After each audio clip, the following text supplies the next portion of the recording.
మొర్దెకైకి తెలుసా? ఎస్తేరుకు తెలుసా? కొన్ని ఇశ్రాయేలు సర్వ సమాజంలో ఎవరికైనా తెలుసా? ఒక్కడికి తెలుసు. నాకే ఎందుకు ఇలా, నన్నే ఎందుకు ఇలా, నా పరిస్థితులే ఎందుకు ఇలా? అందరి జీవితాలు బాగానే ఉన్నాయి, అందరి లైఫ్లు బాగానే ఉన్నాయి, అందరి కుటుంబాలు బాగానే ఉన్నాయి, అందరికి అన్నీ దక్కినాయి, నాకెందుకు మాకెందుకు ఇవి దక్కలేదు, మేమెందుకు ఇలా ఉండాల్సి వచ్చింది అని నువ్వు ప్రశ్నిస్తే నీకు సమాధానం. దేవుడు అబ్రహామును కోరుకున్నట్టు, దేవుడు ఎస్తేరును కోరుకున్నట్టు, యోసేపును కోరుకున్నట్టు, పౌలును కోరుకున్నట్టు కొన్ని పాత్రలను స్పెషల్గా కోరుకుంటాడు దేవుడు. అందుకే వాళ్ళకి కొన్ని ప్రత్యేకమైన అనుభవాల్లో నుంచి తీసుకెళ్తాడు వాళ్ళని. నాకే ఎందుకు కాదు, ఇన్ని నాకే ఇచ్చావంటే ఈ ధన్యత నాకే ఇచ్చినందుకు నీకు స్తోత్రం ప్రభువా అనుకో. నాకున్న బాధలు ఎవరికీ లేవని నువ్వు అనుకునే పని అయితే నీకున్న ధన్యత కూడా ఎవరికి లేదని దేవుణ్ణి స్తుతించు. ఎందుకంటే ఆయన స్పెషల్గా నీ మీద వర్క్ చేస్తున్నాడు. ఇప్పుడు నీకు అర్థం కాదు, ప్రస్తుతం సమస్యను ఫేస్ చేసేటప్పుడు నీకు అర్థం కాదు, ఫైనల్లో నీకు క్లారిటీ వస్తుంది ప్రతి విషయంలో. ఆమేన్ తమ్ముడు, ఫైనల్లో చాలా స్పష్టత వస్తుంది నీకు.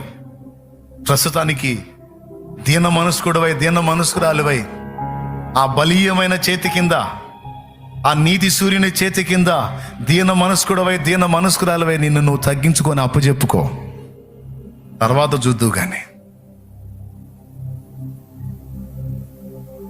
వెళ్ళమన్నప్పుడు వెళ్ళు, ఉండమన్నప్పుడు ఉండు. నిన్ను ముందుకు నడిపించినా దానికి ఒక ప్రణాళిక ఉంది, నిన్ను ఉన్న చోట నిలబెట్టినా ఒక ప్రణాళిక ఉంది. సమస్తమును నెరవేర్చగల దేవుని వైపు నీ దృష్టి నిలుపు. పట్టుదల నీది కాదు, గుర్తు రాసుకో ఈ మాట. పట్టుదల నీది కాదు. నిన్ను ఒక అద్భుతమైనటువంటి ఆణిముత్యంగా తీర్చిదిద్దాలన్న పని, పట్టుదల దేవుడు పట్టాడు. ఆయన అన్నది నెరవేర్చిందాక వదలడు. ఆమేన్ చెప్పు, ఆమేన్ చెప్పు, ఆమేన్. పట్టుదల మన అయితే అయిపోయేది ఎప్పుడు, కానీ పట్టుదల మనే కాదు, ఆయన పట్టాడు పట్టు. మొదటి విడత పట్టిన పట్టుకు కొంతవరకు పని జరిగింది. ఇప్పుడు మనం దర్శనం మర్చిపోతాం, మన వాగ్దానాలు మర్చిపోతాం. దారుణం. సంవత్సరం కూడా పూర్తిగా అయిపోయింది, మర్చిపోయారు అందరూ. కానీ ఆయన నీకు ఇచ్చిన ప్రామిసులు మొత్తం గుర్తుపెట్టుకుంటాడు. తగిన కాలంలో ఒకటొకటి మొత్తం నెరవేరుస్తాడు. తండ్రి, నా మిగిలిన సహోదరులకి తండ్రి నుంచి ఎడబాటు లేదు. నా తండ్రితో కలిసి బ్రతికే ధన్యత వాళ్ళకు దొరికింది. నా తండ్రితో కలిసి భోంచేసే భాగ్యం వాళ్ళకి దొరికింది. 17 ఏళ్ల వయసు నాది. ఎందుకు నా తండ్రి నుంచి నన్ను వేరు చేశావు దేవా? నా పితరుడైన అబ్రహాము దేవా, నా పితరుడైన ఇస్సాకు దేవా, నా తండ్రి ఇశ్రాయేలు దేవా, యాకోబు దేవా, వాళ్ళందరూ దొరలాగుంటే నన్నెందుకు బానిసగా అప్పచెప్పావయ్యా? వాళ్ళందరూ నా తండ్రికి దగ్గరలో ఉంటే నన్నెందుకు అనాథలాగా వదిలేసావయ్యా? వాళ్ళందరూ ఘనతలో ఉంటే నన్నెందుకు నిందల పర్వంలో ఉంచావయ్యా? వాళ్ళందరికీ ఉన్నాయా ఈ కష్టాలు? యోసేపుకున్న కష్టాలు వాళ్ళకు ఉన్నాయా? యోసేపుకున్న నిందలు వాళ్ళకు ఉన్నాయా? యోసేపుకున్న బాధలు వాళ్ళకు ఉన్నాయా? లేవు. తండ్రి ఎడబాట్లేదు, కానీ యోసేపుకు తండ్రి ఎడబాటు. బానిస బతుకులు లేవు, కానీ యోసేపుకు బానిస బతుకు. జైలు జీవితాలు వాళ్ళకి లేవు, కానీ యోసేపుకు జైలు జీవితం.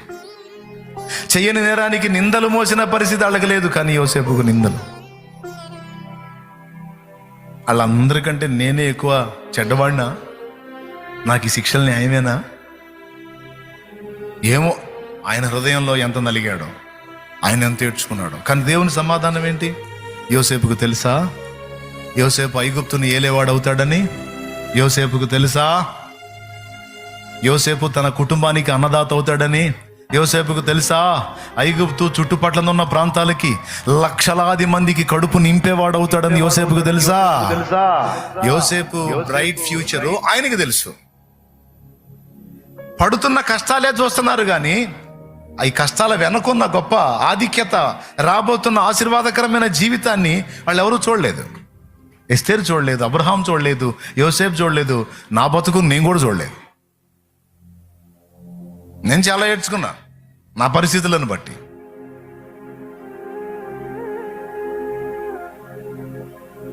కానీ దేవుడు ఆ వేదనల పర్వమంతా ముగించి దేవుడు తన కార్యాన్ని మొదలుపెట్టినప్పుడు ఇప్పుడు ప్రతిదినం ఒక ఆశ్చర్యమే, నాకు ప్రతిదినం ఒక ఆశ్చర్యమే. ఎన్ని రీతులు స్తుతించాలో, ఎంత మయంపరచాలో కూడా అర్థం కావట్లా నాకు. నా జీవిత కాలం స్తుతించినా సరిపోనంత కార్యాన్ని నా పట్ల ఆయన జరిగించేశాడు. అందుకే పాడుకున్నా, వేనోళ్ళ కొనియాడినా నా ఆశయే తీరదే, నిన్నెంత కనపరచినా నా హృదయమే నిండదే. తగ్గించవే. వేనోళ్ళ కొనియాడినా నా ఆశయే తీరదే, నిన్నెంత కనపరచినా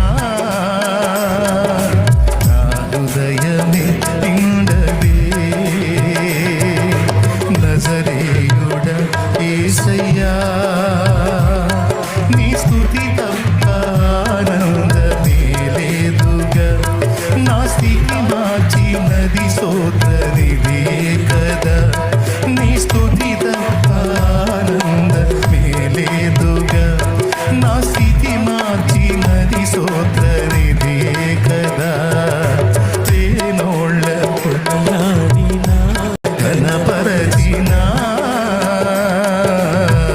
హృదయమే నిండదే, ఊహకు మించిన కార్యము చేసి ఉన్నత కృపలో నన్ను దాచినావు. ఊహకు మించిన కార్యము చేసి ఉన్నత కృపలో నన్ను దాచినావు. గమ్యమే తెలియని ఈ పయనములో, గమ్యమే తెలియని ఈ పయనములో నా గురి నీవై నిలిచావు. సర్వోన్నతుడా నీ సముఖములో, సర్వోన్నతుడా నీ సముఖములో నన్ను నాటి ఎదిగేటి కృపనిచ్చినావు. హల్లెలూయా.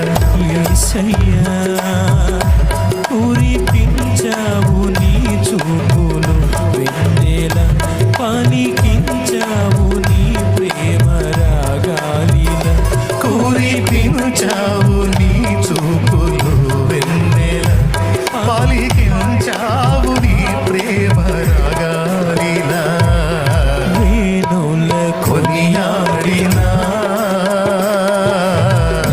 ఆశయే తీరదే,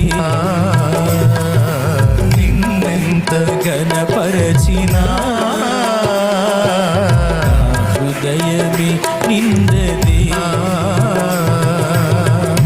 దేవునికి మహిమ. మన ఎడల దేవునికి ఉన్న సంకల్పం ఆయనకే తెలుసు. విశ్వాసంతో నడవటం అంటే అదే. ముందుకు పద అంటాడు ఆయన. ఎందుకు ప్రభా పెద్ద నుయ్యి కనపడుతుంటే పద అంట. నుయ్యి ప్రభా పద, ఎగిటమే అడుగు. అది నుయ్యి అయిద్దో గొయ్యి అయిద్దో లేకపోతే చక్కని తారు రోడ్డు అయిద్దో ఆయన చూసుకుంటాడు. నీకెందుకు పద అన్నప్పుడు వెళ్ళటమే నీ పని.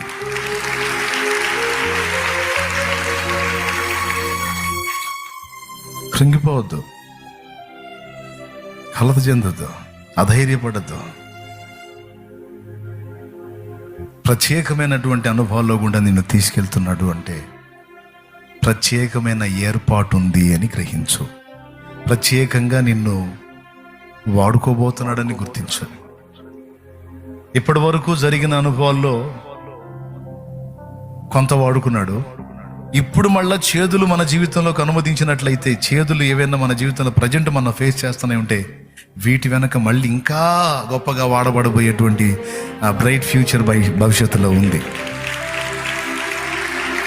ఒక్కటి ఫైనల్గా చెప్తా చివరిగా, జనములకు ఆశీర్వాదకారమగునట్లు, జనములకు దీవెన కారణమగునట్లు నా దేవుడు నిన్ను వాడుకునేది మాత్రం కద్దు.